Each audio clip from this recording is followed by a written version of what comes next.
A imprensa militante chegou a um nível indescritível de manipulação para tentar influenciar o eleitor brasileiro. E dessa vez nem é da Globo News que eu estou falando. No vídeo de hoje eu vou explicar cada detalhe dessa história para você, mas antes eu preciso falar sobre o vexame que Lula passou nesse domingo em Nova York. Como se não bastasse a hipocrisia de ter culpado tanto o governo federal pelos incêndios no Brasil em 2020 e agora, como presidente da República, ter que admitir vergonhosamente que não estava preparado para lidar com a situação ao ver os inúmeros recordes negativos de queimadas sendo quebrados em 2024, Lula ainda foi para Nova York para discursar nesse domingo na cúpula do futuro da ONU.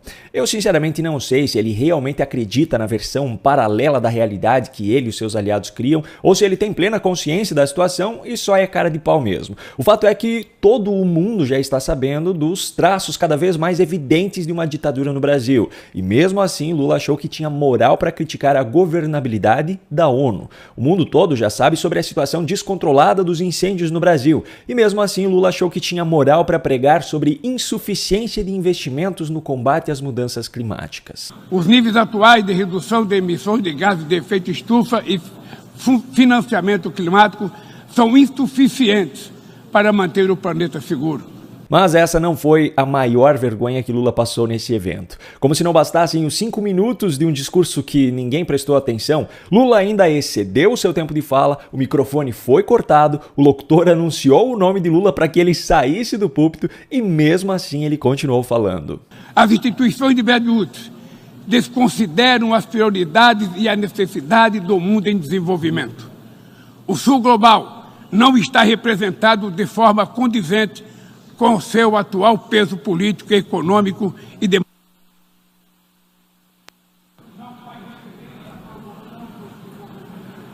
I thank the President of the Federative Republic of Brazil.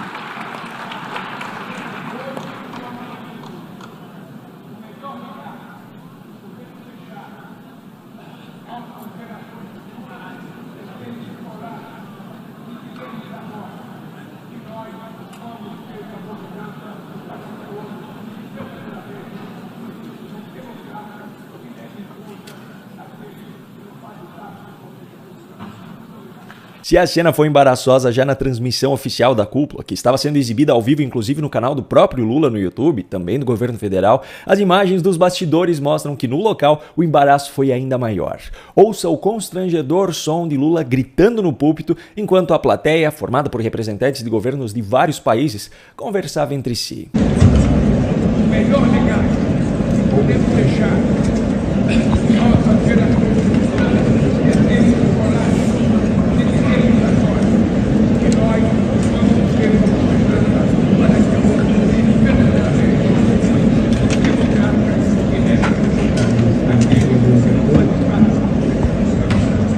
Mas essa ainda está longe de ser a pior parte do vídeo de hoje. O que eu vou mostrar agora é a prova de que a imprensa militante tenta manipular o povo brasileiro na maior cara de pau. E dessa vez não é da Globo News que eu estou falando. Quer dizer, tem uma pequena relação com a Globo News e eu já vou explicar por quê.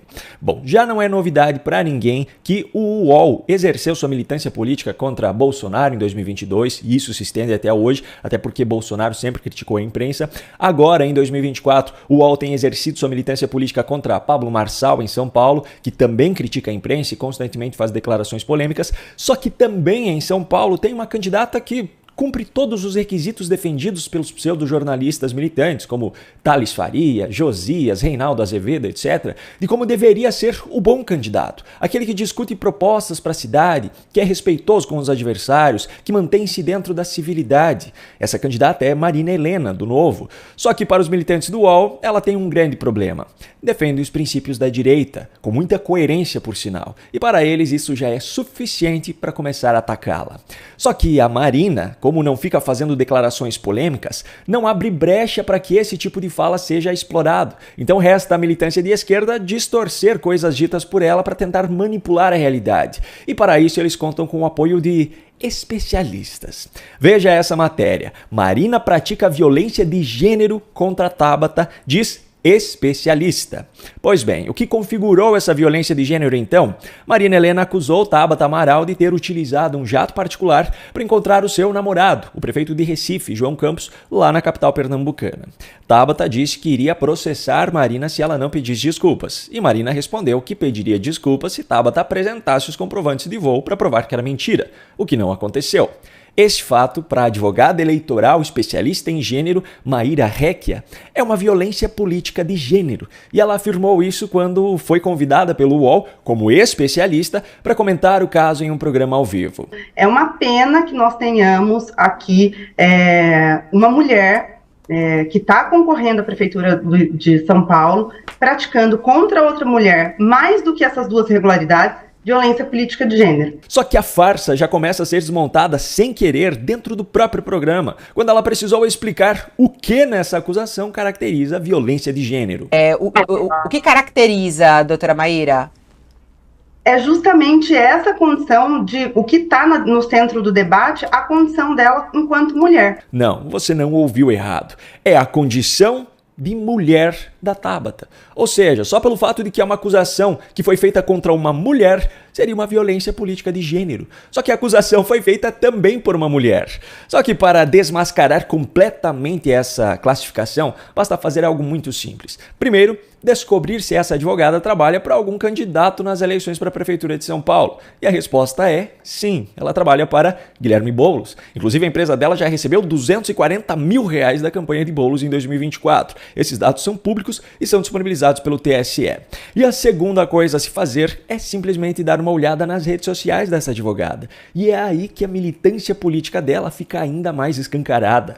Além de se apresentar como feminista, ela tem fotos ao lado de Guilherme Boulos e Marta Suplicy, comemorando o fato de advogar para a candidatura deles, tem foto participando de um fórum com a própria Tabata, tem fotos com Haddad, tem fotos com Lula, em ocasiões diferentes, por sinal, tem fotos fazendo campanha para Lula em 2022, além de ter fotos com representantes muito conhecidos da militância de esquerda no Brasil, como o próprio Boulos, Érica Hilton e... tire suas próprias conclusões. O que fica claro com tudo isso? Fica claro que, apesar de títulos de especializações que ela possa ter, a atuação dela é de uma militante de esquerda e militante feminista, como qualquer outra nesse país. Quando um veículo de imprensa informa que consultou um especialista para analisar um caso em uma matéria jornalística, a imagem que é passada para o público é de que seria uma análise técnica e imparcial. É para isso que serve um especialista. Só que nesse caso aqui, como eu falei anteriormente, apesar de ter título de especialista, a atuação dela é de militante política. E a análise feita nesse caso específico foi de uma militante política também. Ou seja, é uma mentira, uma manipulação criar um conteúdo jornalístico dizendo ter a análise de um especialista, quando na verdade se tem uma opinião. E qual é a relação disso tudo com a Globo News? Pois é, Maíra Réquia também já foi consultada como especialista várias vezes pela Globo News. Essa aqui, inclusive, não é a primeira vez que ela aparece aqui no meu canal, porque quando ela foi comentar sobre aquele projeto de lei que equiparava o aborto após a 22ª semana de gestação ao crime de homicídio, eu mostrei em um vídeo aqui as distorções que estavam sendo feitas e as mentiras que estavam sendo espalhadas a respeito daquele projeto de lei.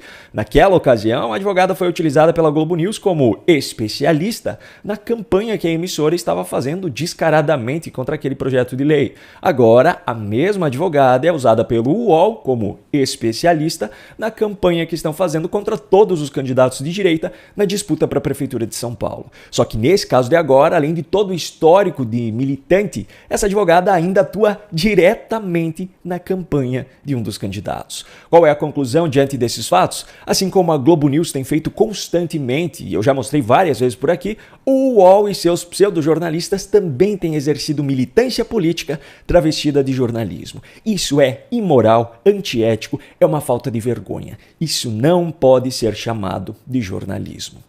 Um grande abraço e até a próxima.